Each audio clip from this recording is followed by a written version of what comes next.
Fox Sports 910, Benjamin Garcia doing the filling-in duties today on the drive as Jody Ayler out vacationing just before the football season gets going. Joining me now on the show, here to talk all things Arizona Cardinals. I'll probably get his take on the Colorado game last night. I know he was following it, tweeting about it, talking about Travis Hunter, as well as making fun of Minnesota for Blair Walshing a kick last night, as well as maybe some of the Brandon Aiyuk situation. Joining me now on the show, Theo Ash, a third of the Stay Out podcast. He does content for Pro Football Network and is an NFL TikTok savant when it comes to all things, an icon at this point. And former classmate of mine at ASU, he doesn't know that. I'm sure he doesn't care about that. But good morning, Theo. How are you doing, man? Hey, good to see you again after all these years. I'm doing well. There's no way you remember me as a classmate at ASU. I was not very social, and that's okay. Anyway. I wasn't either, and I dropped out. So I wasn't even there. You dropped out of wow. I mean, it makes sense. You were doing things all on your own, but it was so funny. Just quick story on the air. You were in the class that we were in. You were fairly, not necessarily shy, but you didn't talk a ton.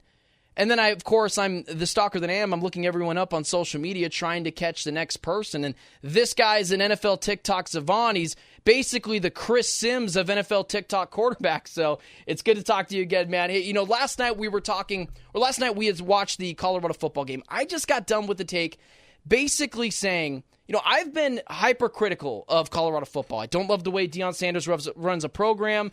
I think some of the things he does is very strange. Social media handles in the back of jerseys, doing things such as putting leaders and dogs over the captains. Maybe I'm just being the old guy. Maybe I'm a 26-year-old in an old guy's body.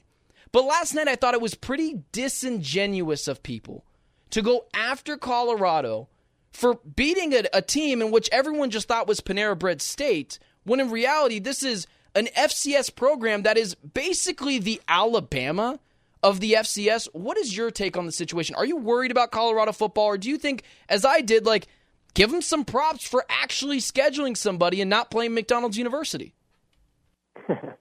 I'm worried about kind of the same things I think that you're worried about. Even in their win last night, they did look a little bit disorganized at points, I'd say. Even at the end, they could have ended the game way before they did, but they continued to throw the ball, right, and stop the clock, and then they almost got burned for it, right? That Hail Mary got completed. It just fell 5 yards short. So I'm a little bit concerned about just the general organization of the program under Deion Sanders. I think that it's fairly obvious to question some of the strategies that they do, but you can't give them too much crap for winning, right? They did schedule someone. NDSU is a very good team. There's been several high-caliber NFL players, NFL quarterbacks to come out of that school recently. So to schedule them and beat them, you definitely can't give them anything for that. Carson Wentz, you just mentioned it. Guys that came from NDSU, a second overall pick. Trey Lance, a third overall pick. Yeah, sure, maybe they didn't work out, but real NFL talent comes from that school. Switching gears over to the NFL. I'm a Cardinal guy. I live in Phoenix. I'm a fan. I'm a supporter, but I like to think myself as pretty objective. The NFC West, just kind of going into that really quickly before we dive into the Cardinals. I think the 49ers are a little bit of a tire fire right now. Trent Williams is not there. You understand as well as I do. Look at that offensive line without Trent Williams. It's not great. 0-3 last year when he doesn't show up. This Brandon Aiyuk situation, the drama, the saga, and then ultimately signing for something he could have signed for a week and 2 weeks ago.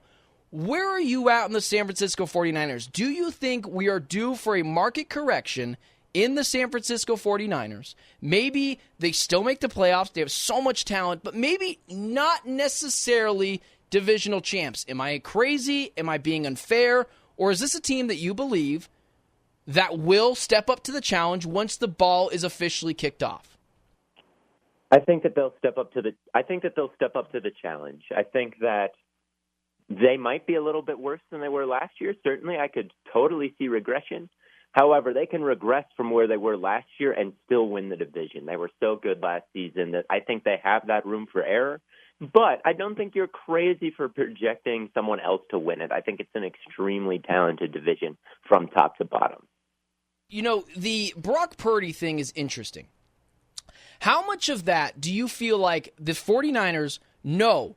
I was kind of on this scenario of the San Francisco 49ers, this is their final year. And now I'm starting to feel like maybe it was last year was their final year. How much do you believe this is a team that has a Super Bowl hangover, has a team in Brock Purdy whose contract is looming, who is going to get $50 million, and that's a discount in this day and age?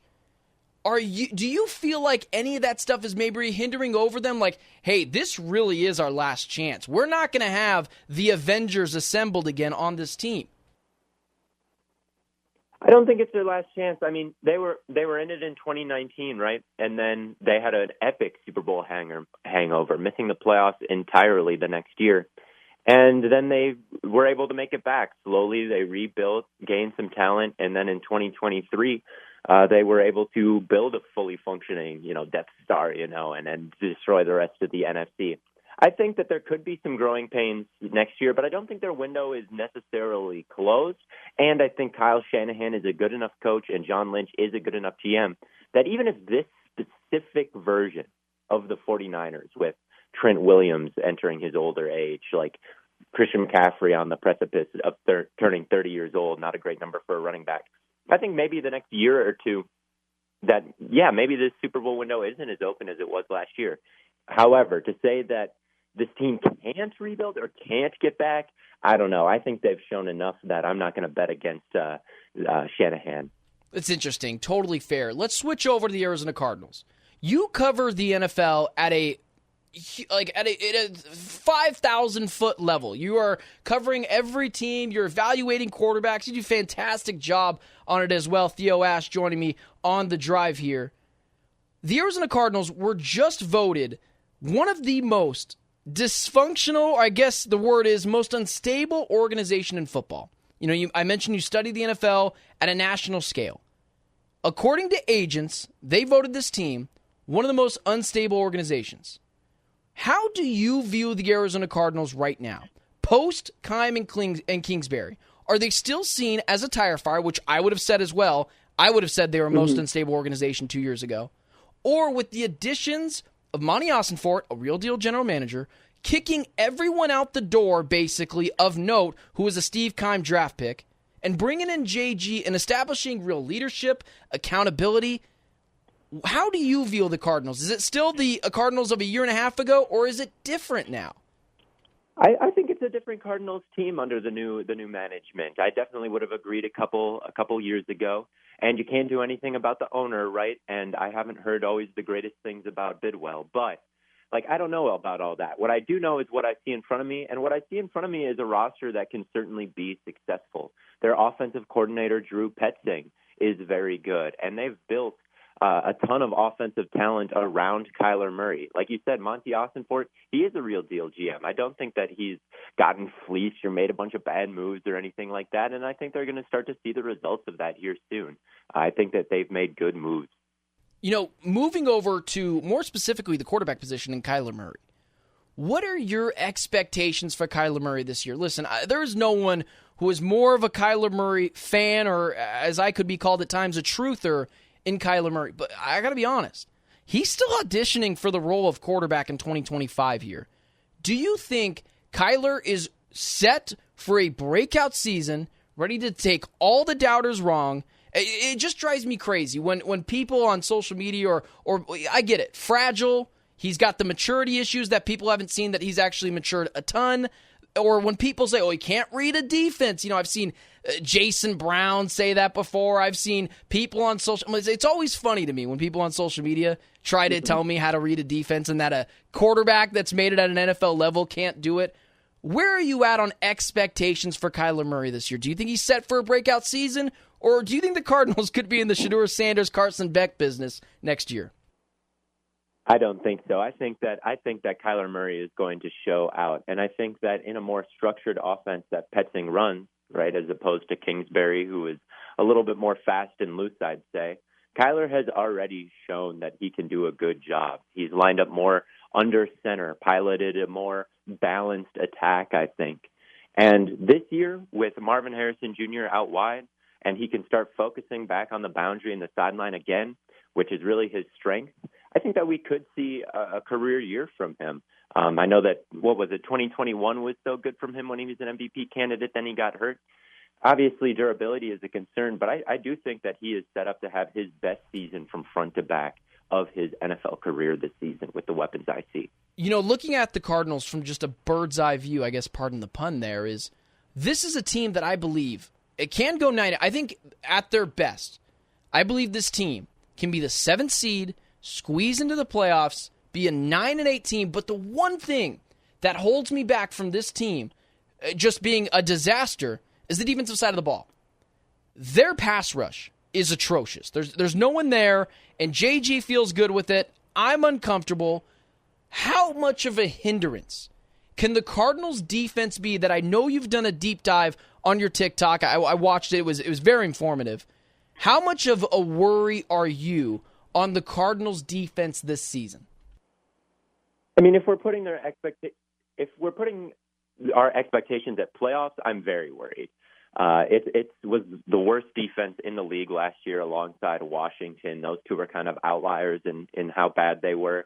And they just didn't spend too big on that side of the ball this offseason. I brought in a couple free agents, no one that I would consider huge additions. And then in the draft, they had a big-time pick, 4th overall, right? They could have spent it on a defender like Latu. They went a different direction. They added Marvin Harrison Jr., perfectly acceptable thing to do. But it does mean that side will probably be suffering again.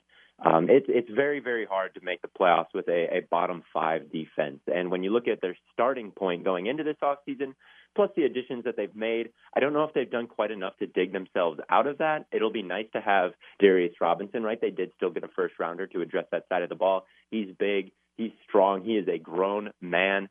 But as a pass rusher, is he going to be a 10-sack-a-year guy, or is he just going to help, shore up a side of the defense against the run early? I think that's probably more my expectation for him early, as opposed to him changing their rankings by, 16 spots or 17 spots like they probably need to be a surefire wild card team. So I don't know. I like Budda Baker a lot. I like Darius Robinson. I do. Guard deck. They've got some pieces there, but when you go across the league, every single team has defensive pieces that they like. And when you count the good players in Arizona, I am pretty concerned that this defense can't have the results they need to match the offense. Theo Ash, a third of the Stay Out podcast, at Theo Ash NFL on Twitter. I guess we're calling it X now. Does amazing work on social media, breaks down defenses, breaks down quarterbacks. Very, very smart guy. Give him a follow. Does work as well for the Pro Football Network, and just an overall good guy. Theo, we hope to have you on again, man. Thanks for joining me. Anytime. It was great talking to you. You got it, man.